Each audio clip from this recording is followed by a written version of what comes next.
For as long as she could remember, Alara Hayes had thrived on precision. Structure wasn't just a preference, it was a necessity.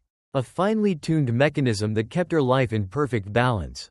At 35, she had mastered the art of efficiency, molding herself into a woman who wasted nothing, not time, not energy, not emotion. Every morning unfolded with the meticulousness of a carefully rehearsed performance. Each step measured, each action purposeful. At 5:30 a.m. sharp, the alarm would ring, but Alara never needed more than a second to respond. Her body was trained, conditioned over years of discipline. There was no groggy fumbling for the snooze button, no sluggish attempts to drag herself from bed. She rose with the same quiet determination that had carried her through years of relentless ambition. Her morning routine was a study in optimization. A 5-minute shower, long enough to refresh, never long enough to indulge. A precisely portioned breakfast of oatmeal and black coffee, consumed not for pleasure, but for fuel. Her wardrobe, carefully curated to eliminate decision fatigue, consisted of neutral tones and tailored cuts. Outfits that projected authority without demanding thought. Every movement had been refined over time. A choreography of control that ensured she left her apartment at exactly 7 a.m., never a minute earlier, never a minute later. To anyone observing from the outside, Alara's life was enviable. She was successful, independent, and unshakably composed. Vice president of operations at a leading consulting firm. She had built a reputation as someone who got things done. Her colleagues admired her, even if they found her intimidating. She was the kind of woman who never second-guessed herself, who spoke with a quiet certainty that left little room for opposition. In meetings, her voice was measured, her words efficient, her presence commanding. People listened when she spoke because they knew she didn't waste words. And yet, beneath the polished exterior, there was something else, a feeling she could never quite name. A quiet absence that had settled inside her like an echo in an empty room. It wasn't loneliness, not exactly. She had long ago made peace with the fact that some people were simply not built for sentimentality. Relationships, in her experience, were distractions. She had watched too many colleagues derail their careers for the sake of love. Watched brilliant women put their dreams on hold for families that demanded more than they could give. That would never be her. She had no time for messy emotions. No space in her life for things she couldn't control. Love, grief, nostalgia, these were indulgences. Luxuries for people who didn't have deadlines to meet or reputations to maintain. Her success was built on a foundation of ruthless efficiency. And she protected that foundation fiercely. The airport, a chaotic and disordered place for most, was another arena where Alara thrived. Where others saw delays and frustrations, she saw a game of strategy. She knew exactly which security lines moved fastest, which boarding zones allowed for the smoothest entry. Her suitcase, packed with the precision of a surgeon, contained only the essentials: laptop, charger, a spare set of business attire, and a few travel-sized toiletries. No unnecessary items, no personal mementos. Her bag was a reflection of her life, practical, structured, devoid of clutter. She moved through the terminal like a woman who belonged there, her heels clicking with confidence against the polished floors. The world around her faded into background noise, the harried families, the slow-moving tourists, the exhausted business travelers slouched over their phones. She didn't notice them, didn't need to. She had long since trained herself to see only what was necessary.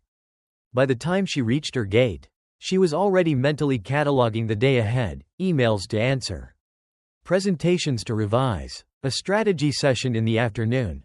She settled into her window seat with the quiet satisfaction of someone who had mastered the art of being unbothered.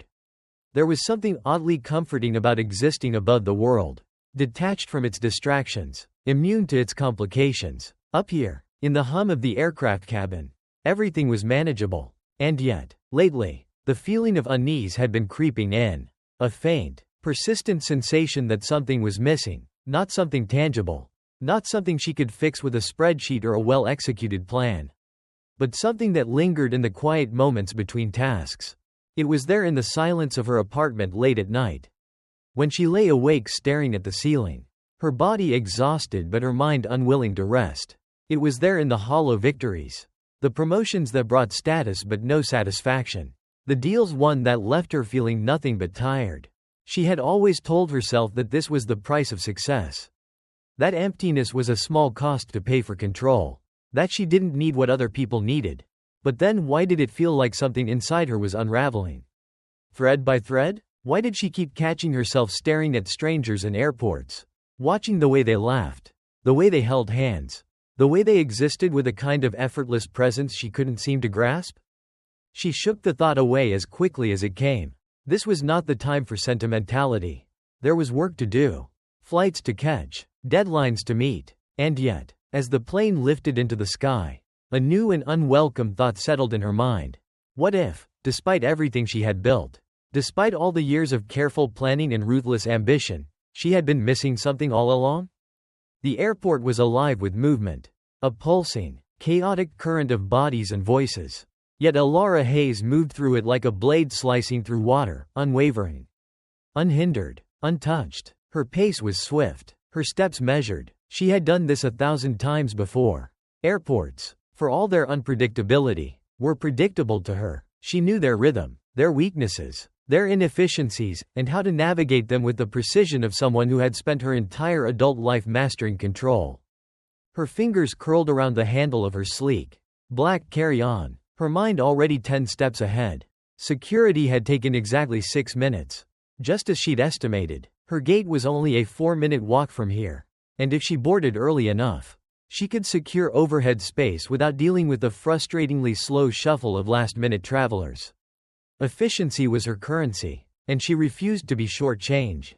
The terminal around her was a blur of distractions she had trained herself to ignore, a toddler wailing in his mother's arms. A businessman arguing into his phone. A couple locked in an embrace that went on far too long. People wasted time on nonsense like this. Alara did not. By the time she reached her gate, the boarding process had already begun. She was in Group 1.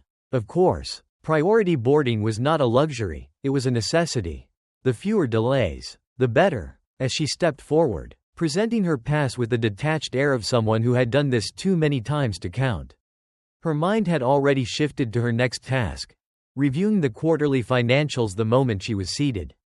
She moved down the jet bridge, into the plane, her eyes scanning for her row. Window seat. Good. Minimal interaction. A fortress from the rest of the world. She was just about to slide into her seat when the sound intruded, a grunt. Low and strained, followed by the sharp, jarring clap of a bag slamming against an overhead bin. Alara's jaw tightened, her entire body bristling with immediate irritation. Of course, someone unprepared, inefficient, slow, delaying the process for the rest of them. She turned, prepared to deliver a pointed glare, to make it clear that some of them had places to be. And that was when she saw him. He was young, no older than 35, but something about the way he moved made him seem far older. His uniform was crisp but worn at the edges, the deep navy fabric stretching over broad, tired shoulders. A patch on his sleeve bore an insignia she vaguely recognized as military. Though she barely glanced at it before her focus snapped back to the scene unfolding before her.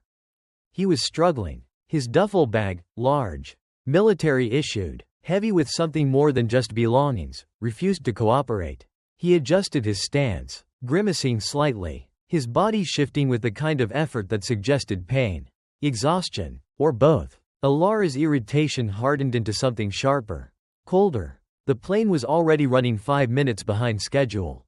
And now this? She exhaled through her nose, her patience fraying, her voice slicing through the murmur of the cabin before she could stop herself.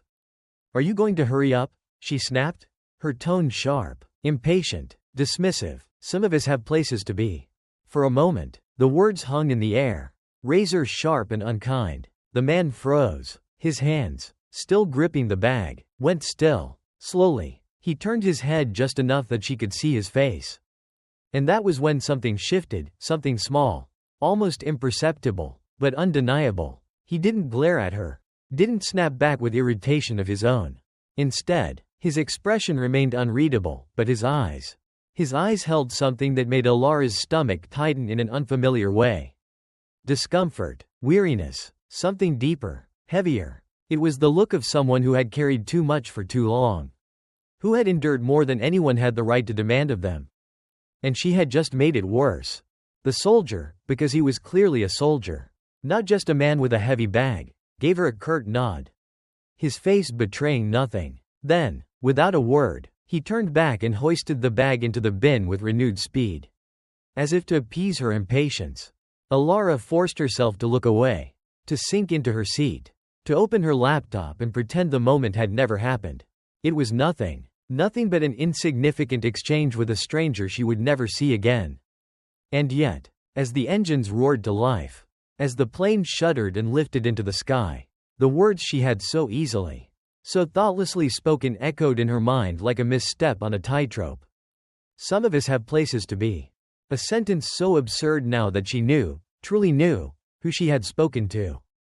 Because, in the quiet hum of the cabin, she overheard it, a hushed exchange between the flight attendant and the soldier. "Are you heading home, Commander?" "Yes, ma'am. Been a long time?" 8 months. "Your wife must be thrilled. Your little boy, too. Haven't met him yet." Silence. Alara's chest tightened, her breath catching somewhere in her throat. A child he had never met. 8 months at sea, missing the first cry, the first breath, the first moments that could never be returned to him. And she had reduced him to an inconvenience. She stared out the window, her reflection pale against the glass, her own face looking like that of a stranger. For the first time in a long while, Alara Hayes felt something crack inside her carefully controlled world. She told herself it was nothing. And yet, as the plane cut through the clouds, as she tried to drown out the quiet weight pressing into her chest, she couldn't shake the one thought that refused to leave her mind. What kind of person had she become? And more importantly, was it too late to change? Alara Hayes was not a woman who dwelled on trivialities. She had never been the type to agonize over words once spoken or second-guess decisions already made. Her world revolved around forward momentum, quick, decisive action that left no room for hesitation, regret, or unnecessary emotional indulgence. But as the plane ascended, as the earth below shrank into a patchwork of indistinct colors, a strange and unwelcome sensation settled into her chest. It wasn't guilt. Alara didn't believe in guilt. It was an unproductive emotion, one that clouded judgment and distracted from progress. Efficiency was the foundation of her life, and dwelling on something she couldn't change was a waste of time. But this wasn't like forgetting a meeting or miscalculating a budget projection. This wasn't some minor, dismissible error. She had spoken without thinking, and for some reason, she couldn't seem to let it go. She forced herself to focus on her screen, fingers moving with mechanical precision over the keyboard. Her reports, her emails, the familiar rhythm of productivity. But the words blurred, the numbers refused to hold their shape. Her mind betrayed her, dragging her backward to that moment in the cabin, the sharp edge in her voice, the weariness in his eyes, the quiet way he had absorbed her impatience without so much as a flinch. It was just a man struggling with his bag. That was all. She had snapped at dozens of people in similar situations before. Coworkers who hesitated too long in meetings. Interns who stumbled through presentations. Baristas who took too long making her coffee. She demanded efficiency from the world because she demanded it from herself. But now, sitting in the quiet hum of the aircraft, that interaction felt different. She caught herself glancing across the aisle. He sat rigid, his posture too straight for someone attempting to relax. A soldier's stance. His uniform, though clean and pressed, had creases at the elbows, signs of long hours spent wearing it. His hands rested on his lap, fingers tapping a thoughtless rhythm against his thigh. His jaw was tense, his eyes closed but not in rest. He wasn't asleep, he was bracing. Alara turned back to her screen, exhaling sharply. Why was she still thinking about this? She had already dismissed the moment. It was over. It was nothing. And yet, it wasn't. She wasn't the kind of person who noticed details like this. The subtle stiffness of a man's posture. The exhaustion hiding behind his composed exterior. The way his silence seemed heavier than the air around them. But now that she had noticed, she couldn't seem to unsee it. The flight attendant passed by, pausing just beside the man. "Would you like something to drink?" His eyes opened, not wide. Just a sliver, like someone who had been awake too long. Alara wasn't staring, but she wasn't not staring either. "Coffee, please." His voice was low, steady, without hesitation. There was something familiar in it. Something that reminded her of what? She didn't know. As the flight attendant handed him the cup, her expression softened. She lingered for half a second longer than necessary. A warmth in her smile that wasn't the polite, impersonal one she had given Alara. "Welcome back, Commander," she said softly. "And thank you." Alara's stomach tightened. The words landed like a slow-moving weight, pressing into her in a way she hadn't expected. "Commander, welcome back." She saw the moment register in the man's subtle, composed features. He nodded, offering a faint, tired smile. No grand displays, no self-importance, just quiet acknowledgement. And suddenly, Alara felt like the smallest person on the planet. Her pulse beat against her ribs. She didn't know where he had been deployed. She didn't know what he had seen, what he had endured, what he had lost. But she knew one thing now. He was going home, and she had treated him like an inconvenience. Her earlier words came back to her in a rush. Ugly and hollow and bitterly ironic. Some of us have places to be. She had meant it to cut him down. To remind him that his struggles weren't her problem. That he was holding up the process. But what could be more important than where he was going? What could possibly matter more than a soldier returning home to meet his son for the first time? Alara swallowed hard, fingers still resting on her laptop keyboard. Unmoving. This should not have affected her. She had spent years building walls to keep moments like this from mattering. But now, sitting here, watching this man who had sacrificed so much sit in silence, she felt something crack. Not a breakdown, not an epiphany, just something small, something that would not let her move past this as easily as she had planned. She took a slow breath, the cabin air suddenly feeling too thin, the window beside her reflecting a woman she wasn't sure she recognized. She didn't apologize. Not yet. She didn't know how. But as she watched the clouds roll by, the faint hum of the engines steady in her ears, she knew one thing for certain. For the first time in years, Alara Hayes could not simply move on. And she had no idea what to do with that. Alara Hayes had built her life on certainty, control, and efficiency. Every moment was measured, every interaction calculated. She knew how to command a room, how to navigate the politics of corporate power, how to win. But now something inside her had shifted. And she didn't know what to do with it. The plane ride had come and gone. The moment with the soldier, Commander Nathan Cole, should have faded with it. That was how these things worked. She moved forward. She always moved forward. And yet, days later, she was still thinking about him. Still thinking about the way he had carried himself, not with arrogance, not with entitlement, but with quiet endurance. She thought about the way he had absorbed her cutting remark without flinching. The way he had simply nodded and moved on, even though he had every right to snap back, to put her in her place. But he hadn't. He had just kept going, like someone who was used to carrying burdens far heavier than an unkind word from a stranger. And now, Alara couldn't seem to shake the feeling that she had failed some unseen test. She sat at her desk, staring at the endless stream of emails blinking on her screen. The city skyline stretched beyond her floor-to-ceiling windows. A perfect view of power and success. She had everything she had worked for. So why did she feel so hollow? Her fingers hovered over the keyboard. But instead of typing, she found herself glancing around the office, the pristine glass walls, the polished mahogany desk, the shelves lined with awards and framed certificates. Everything was in its place. Everything was perfect. And yet, for the first time, it all felt empty. A soft knock at her door pulled her from her thoughts. Ethan Grant, one of the younger associates on her team, stood there. His usual nervous energy barely contained. "Sorry to interrupt," he said, holding a stack of reports. "I just wanted to go over the projections for the Anderson account."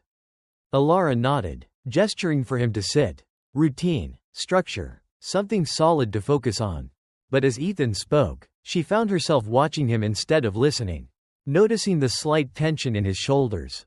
The way his hands gripped the edges of the folder just a little too tightly. He was nervous, not just about the report. About her. She had seen that look before, dozens of times, on the faces of colleagues. Interns, subordinates, the silent, unspoken fear of disappointing her. She had always considered it a good thing, a mark of her reputation. Her authority. People respected her, they feared wasting her time. But now, sitting here, that fear didn't feel like respect at all. It felt like distance. Like detachment. Like a lifetime of seeing people as obstacles instead of human beings. Her stomach tightened, a cold realization settling over her. Is this what Nathan had seen in her that day? Just another person too wrapped up in her own world to recognize that someone else's struggles might be greater than her own? A pang of discomfort twisted in her chest. She thought of Nathan's weary expression, his tapping fingers, the weight he carried that she had never bothered to consider. And suddenly, looking at Ethan, she realized, how many times had she done this? How many times had she dismissed someone's struggles simply because it wasn't visible? How many people had she overlooked? The thought made her throat tighten, her pulse quicken. She wasn't sure what compelled her to do it, but before she could stop herself, the words were out of her mouth. How's everything going for you? Ethan blinked, clearly caught off guard. Oh, good, I guess? Alara studied him, really studied him. He was young, ambitious, eager to prove himself. She had been just like him once. But had anyone ever asked her how she was doing? Had she ever asked anyone else? No. And that realization hit her harder than she expected. Outside of work, I mean, she clarified. How's life? Ethan hesitated, as if trying to determine whether this was some kind of test. Finally, he let out a breath, his shoulders relaxing just a little. It's been a lot. My wife just started a new job, and we're trying to figure out daycare for our daughter. We're both exhausted. He chuckled, but there was something heavy behind it.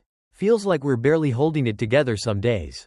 Alara nodded slowly, his words settling in. She had never thought about this before. She had never really seen the people around her, only their productivity, their efficiency, their ability to meet deadlines. She had never considered what it cost them, what it had cost her. A sharp knock on the door pulled them both from the moment.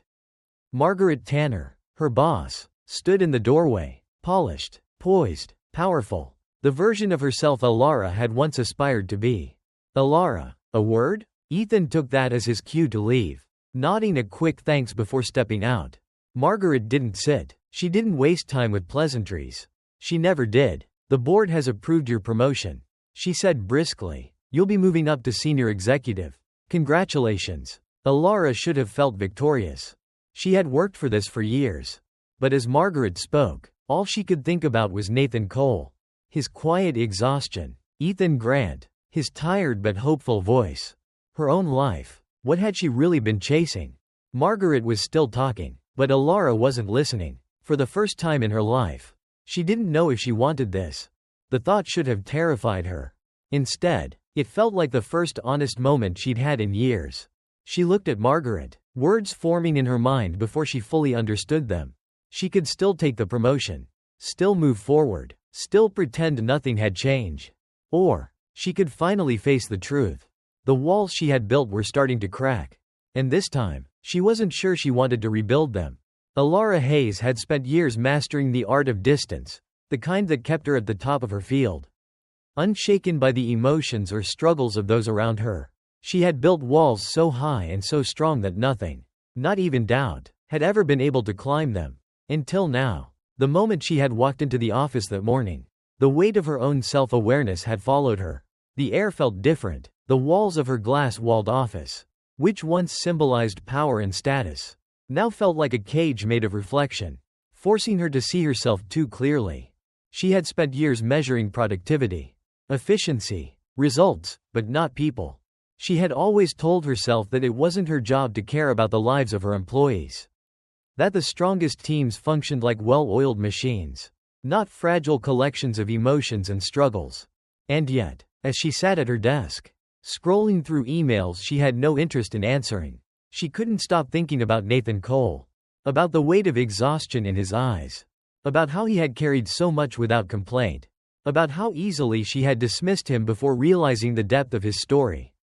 The realization unsettled her, because if she had been blind to that, then what else had she been blind to? The knock at her door came hesitantly, not the kind that demanded attention, but the kind that asked permission. It was Ethan Grant, her junior associate, the one she had spent months treating like nothing more than a cog in her corporate machine. I have the projections for the McAllister proposal, he said, stepping inside with careful, measured steps, the way people walked when they were trying not to take up too much space. Alara gestured for him to sit, But something about the way he moved struck her. He was tired. Not the kind of tired that came from a long night of work, but the kind of tired that lived in the bones. The kind that weighed on a person no matter how much sleep they got. For the first time in a long time, she really looked at him. At the slight bags under his eyes. At the nervous way he held the report. Like it was a shield between him and whatever disappointment he expected from her. And before she could talk herself out of it, she did something she had never done before. She asked, "How's your daughter?" Ethan blinked, caught off guard. His hands shifted, the tension in his shoulders easing just slightly. As if he wasn't sure whether or not she was serious. She's good. She just turned 2 last week. Alara nodded, but for once, she didn't move the conversation along. She let the silence stretch between them, waiting, and something change. Ethan hesitated, then let out a quiet chuckle, shaking his head. Actually, she's exhausting. She's been waking up at 3 a.m. every night. And my wife and I are running on fumes. He exhaled, rubbing a hand over his face. Honestly, I don't know how we're doing it. His voice wasn't complaining, it was just honest. Alara felt something shift inside her. Before, she would have dismissed this as irrelevant. Before, she would have nodded politely, taken the report, and moved on. Before, she wouldn't have even noticed. But now, she couldn't not notice. Ethan was just another version of Nathan Cole, wasn't he? A man carrying a weight no one could see. A man exhausted by things she had never even considered. For years, she had told herself that personal lives didn't belong in the office. But the truth was, they had always been here. She had just refused to see them. She had convinced herself that people existed to serve a function, to meet deadlines, to get the job done. But now, sitting across from Ethan, she saw it differently. He was trying, he was struggling, he was human. And she had spent too many years ignoring the humanity in the people around her. Alara took a slow breath, then did something that surprised even her. "If you ever need a more flexible schedule," she said carefully, "let me know." Ethan stared at her, as if waiting for the catch. There was always a catch, wasn't there? But not this time. Not anymore. Not after Nathan Cole. Not after realizing how blind she had been. Not after understanding, for the first time, that power meant nothing if it didn't come with compassion. Ethan nodded slowly, as if the words were taking longer to sink in than they should have. "I really appreciate that." Alara nodded back. No grand speeches. No dramatic moments. Just a shift, a small one. But a shift nonetheless. Ethan left her office a little less tense than he had entered. And Alara sat there long after he was gone, staring at the empty space where he had just been. Something was different. And for the first time in her life, Alara Hayes was not afraid of different. She picked up her pen. But instead of signing off on the next report, she turned to her notebook and wrote just one sentence. "See people, not just results." And with that, she closed the book. Because for the first time in her life, work could wait. And that, in itself, was progress. Alara Hayes had spent her entire career climbing, always climbing. She had never once hesitated when a new opportunity presented itself. Never paused to wonder if the next step up was truly where she wanted to be. Upward, forward, more. That had been the mantra, the guiding principle of her life. But now, as she sat in her office, the weight of the promotion letter in her hands, the words on the page seemed to blur before her eyes. She should have felt victorious. This was everything she had worked for. And yet, she felt nothing. Nothing but a quiet, creeping dread that she could no longer ignore. Across from her, Margaret Tanner, her mentor, her boss, the woman she had once aspired to become, sat with her usual commanding presence. Her voice was steady, polished, confident, the way Alara's had once been. "This is it, Alara, senior executive, you've earned this." Alara forced a nod, but her fingers tightened against the letter. She could feel her pulse beating against her ribs. A silent warning that something inside her was breaking, cracking at the seams. Margaret leaned forward, studying her carefully. "You don't seem excited." Excited. The word felt foreign on her tongue. She tried to summon it, to conjure up the rush of ambition, of drive, of hunger that had once pushed her forward without hesitation. But all she could think about was Nathan Cole. All she could think about was Ethan Grant. His tired smile, his quiet relief when she had, for once, acknowledged that he was more than just a number on her team. All she could think about was how for years, She had convinced herself that success was worth everything, worth the long nights, the missed calls from her parents, the friendships that had quietly faded, the relationships she had never allowed herself to have. She had told herself that this was the price of greatness. But what if? What if she had been paying too much? Margaret was still speaking, something about responsibility, leadership, a seat at the table, but the words felt distant, muffled, as if Alara were listening through water. She looked around her office. Really looked at it. The pristine desk, the perfectly arranged awards, the sleek furniture that screamed power and status. And yet, for all of it, she had never felt more alone. Her chest tightened, a foreign, unwelcome sensation pressing against the walls of her ribs. Was this regret? Was this the moment she realized she had been chasing the wrong things for too long? She exhaled, slow and measured, before she spoke. I need to think about it, she said. Margaret's brow lifted, the first sign of real surprise she had shown. Think about it? She repeated, as if the concept itself was absurd. Alara Hayes didn't hesitate. Alara Hayes didn't second-guess her success. But that was the thing, wasn't it? She wasn't sure success meant the same thing to her anymore. Margaret studied her for a long moment, then let out a quiet sigh. I hope you know what you're doing. So do I, Alara almost said. But the words caught in her throat, tangled in the uncertainty of everything she was beginning to question.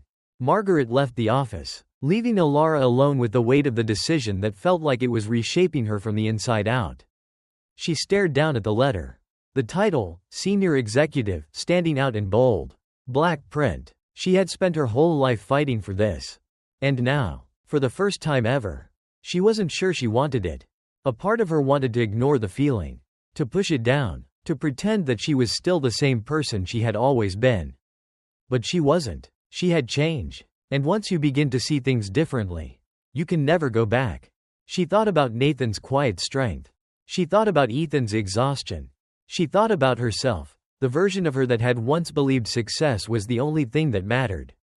And she realized, that version of her was gone. She closed her eyes for a long moment.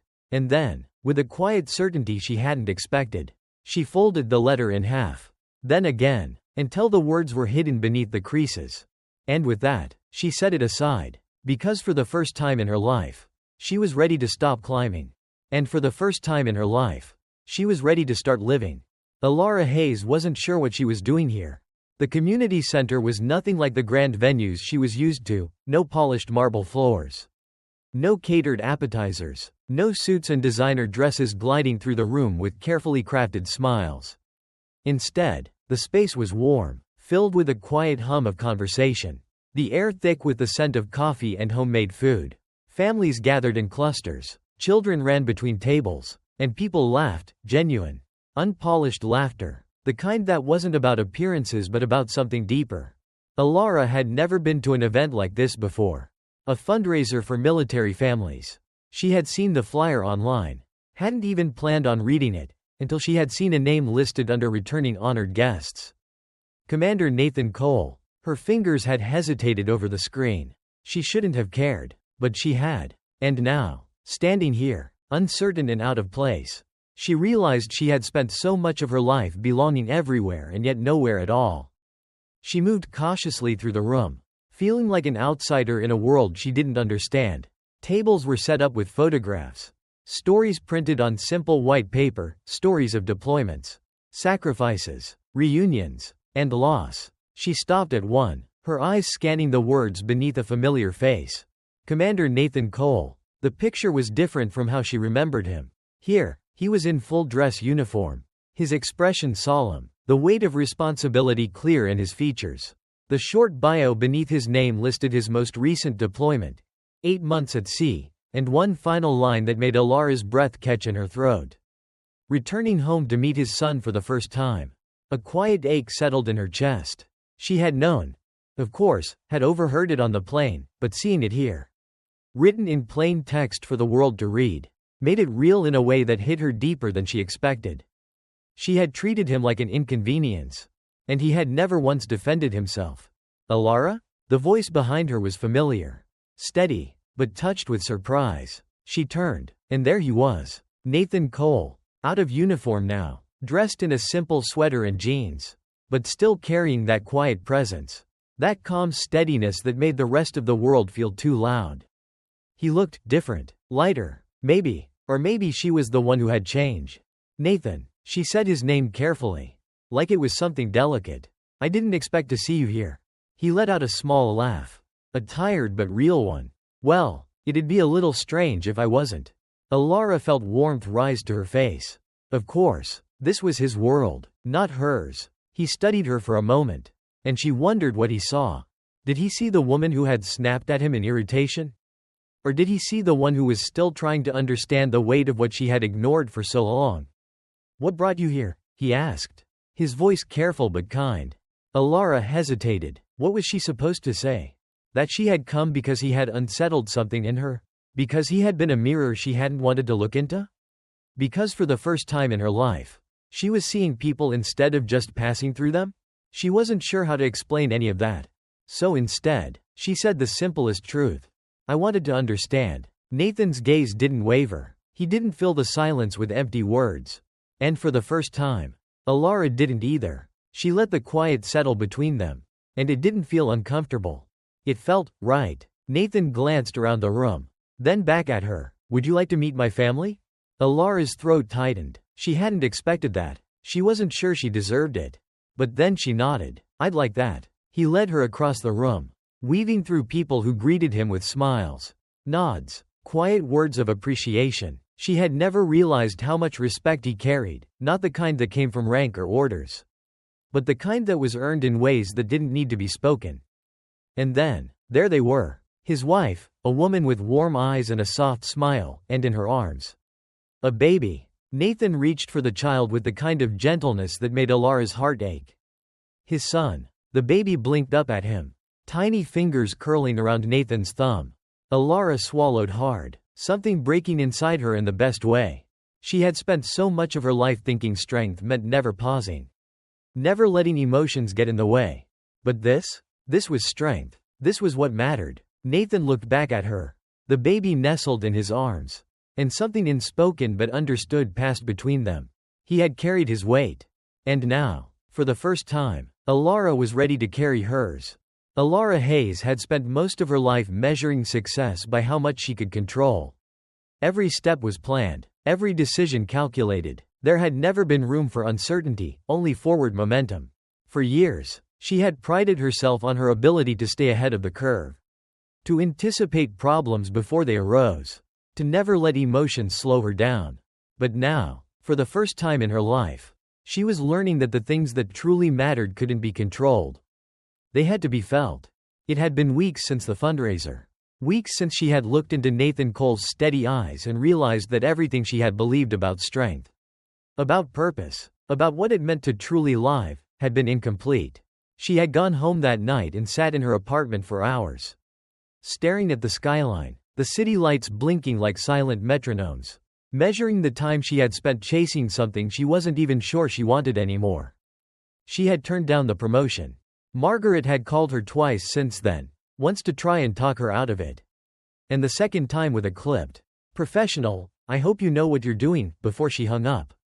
And maybe Alara didn't. Maybe for the first time in her life, she was stepping into the unknown without a plan. But she was learning to be okay with that.